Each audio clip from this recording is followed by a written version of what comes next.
প্রিয় শিক্ষার্থী বন্ধুরা, আশা করি তোমরা ভালো আছো সবাই। চলে আসলাম তোমাদের সামনে টাইপ 2 এর 3 নম্বরের 5 নম্বর অঙ্কটার সমাধানে। দেখো এখানে বলা হয়েছে যে বড় জোর মানে একটা মুদ্রা যদি আমরা 3 বার নিক্ষেপ করি তাহলে সেক্ষেত্রে বড় জোর 3টা এইচ পাওয়ার সম্ভাবনা। তো নর্মালি আমরা যদি নমুনা ক্ষেত্রটা তৈরি করতে চাই তাহলে সেক্ষেত্রে আমার কিন্তু এই যে প্রবাবিলিটি ট্রিটা আঁকা লাগবে। প্রবাবিলিটি ট্রিটা কি যে মোটমাট আমরা যতগুলো ঘটনা ঘটতে পারি সেগুলোই জাস্ট এইখানে একটা গাছের মতন করে শাখা প্রশাখা দিয়ে তোমার তৈরি করি। যে প্রথমবার ধর আমি নিক্ষেপ করলাম, এখানে কি আসলো যে হয় হেড আসতে পারে না হয় কি টেল আসতে পারে। তারপরে এই যে হেড থেকে ওকে আমরা ধরে নিলাম যে হেডই আসছে, তো এইখান থেকে আরও কিন্তু তোমার তৈরি হতে পারে যে দ্বিতীয়বার যখন নিক্ষেপ করব তখনও কি হেড আসতে পারে টেল আসতে পারে। ঠিক একই রকম এখানে টেলের ক্ষেত্রেও কি হতে পারে যে প্রথমবার টেল আসছে ঠিকই, বাট পরের বার আসছে কি হেড, বা প্রথমবার টেল আসছে পরের বারও টেল আসছে। ঠিক আছে, তো এরকম করে কিন্তু এই যে প্রত্যেকটা শাখা থেকে আরেকটা করে প্রশাখা কিন্তু বের হচ্ছে। তো এইভাবে আমরা কিন্তু নমুনা ক্ষেত্র তৈরি করার জন্য প্রবাবিলিটি ট্রিটা আমরা প্রথমে অঙ্কন করি, তারপরে এখান থেকে কিন্তু আমরা নমুনা ক্ষেত্র পেয়ে যাব। নমুনা ক্ষেত্র কি প্রত্যেকটা ঘটনা, দেখো এখানে প্রত্যেকটা যে শাখা, তো সেই ক্ষেত্রে প্রথম ঘটনাটা কি করতে পারে যে তিনোটাই কি হেড আসছে। দেখো প্রথমটা কি ছিল বলতো, তিনোটাই হেড। আবার এমন হতে পারে যে প্রথম দুইটা হেড তারপর এটা কি টেল। তো এক এক করে আমার কিন্তু এই যে শাখাগুলা কমপ্লিট করতে হবে। ঠিক আছে, যে এই হেড হেড না হয় হেড টেল, তো এরকম করে আমরা কিন্তু মোট 8টা কিন্তু তোমার নমুনা বিন্দু পাবো। নমুনা বিন্দু মানে কি বলতো, যে প্রত্যেকটা ঘটনাই নমুনা বিন্দু। ওকে, তাহলে দেখো এখানে কিন্তু আমরা প্রত্যেকটা নমুনা বিন্দু পেয়ে গেলাম। নমুনা বিন্দু মানে কি বলতো, এখানে সবগুলা তোমার ঘটনাগুলো, তাহলে মোট এখানে কিন্তু 8টা ঘটনা করতে পারে। তো সেক্ষেত্রে আমরা 8টা ঘটনা নিলাম। এরপর আমার এখানে বলা হয়েছে যে বড় জোর।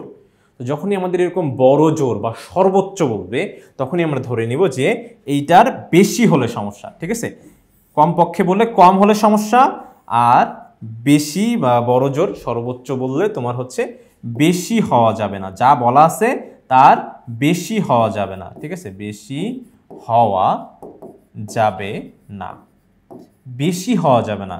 তার মানে তোমার 3টা হেডের বেশি হওয়া যাবে না। 3টা হেডের বেশি মানে কি 4টা 5টা 6টা এইগুলা হওয়া যাবে না। তো এইখানে একটা মজার ব্যাপার, সেটা যে আমি কিন্তু কোথাও দেখতে পাচ্ছ কি, তুমি কি কোথাও দেখতে পাচ্ছ যে এখানে 3টা হেডের বেশি কোথাও আছে? এখানে কি 3টা হেডের বেশি আছে? না, নাই। তাহলে এটাও নিব। ঠিক আছে, এটা নিব। তারপর কি এখানে আছে? নাই। এখানে আছে? নাই। কোথাও কিন্তু 3টা হেডের বেশি নাই। কোথাও যদি 3টা হেডের বেশি থাকতো আমরা সেটাকে নিতে পারতাম না। ওই যে বড় জোর বললে বেশি হওয়া যাবে না। ঠিক আছে, তাহলে সেক্ষেত্রে যেহেতু আমরা এখানে সবগুলাই কিন্তু অনুকূল ঘটনা হিসেবে গণ্য হয়ে যাচ্ছে, কারণ কোথাও কিন্তু তোমার ওই 3টা হেডের বেশি নাই। ঠিক আছে, তাহলে সেক্ষেত্রে আমার কিন্তু এখানে 8টার 8টাই হবে আমার অনুকূল ঘটনা।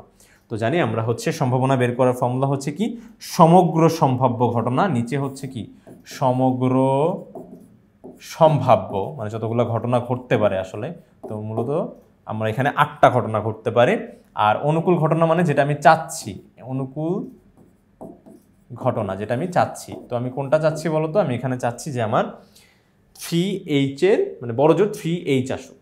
ঠিক আছে, তাহলে বড় জোর এখানে 3H মানে বেশি হওয়া যাবে না, তাহলে বেশিটা আমরা কোথাও খুঁজে পেলাম না, তাহলে আমার কিন্তু এখানে সবগুলোই নেওয়া লাগবে। তাহলে আমার অনুকূল ঘটনা তোমার 8, আর সমগ্র সম্ভাব্য ঘটনাও 8। তাহলে এটা একটা নিশ্চিত ঘটনা যে তোমার যদি তুমি একটা মুদ্রাকে 3 বার নিক্ষেপ করো তাহলে কখনোই তোমার 3টার বেশি, ঠিক আছে, তোমার হেড আসবে না। ঠিক আছে, তাহলে আশা করি বন্ধুরা তোমরা সম্পূর্ণ বিষয়টা সুন্দরভাবে স্পষ্টভাবে ভালোভাবে বুঝতে পেরেছো।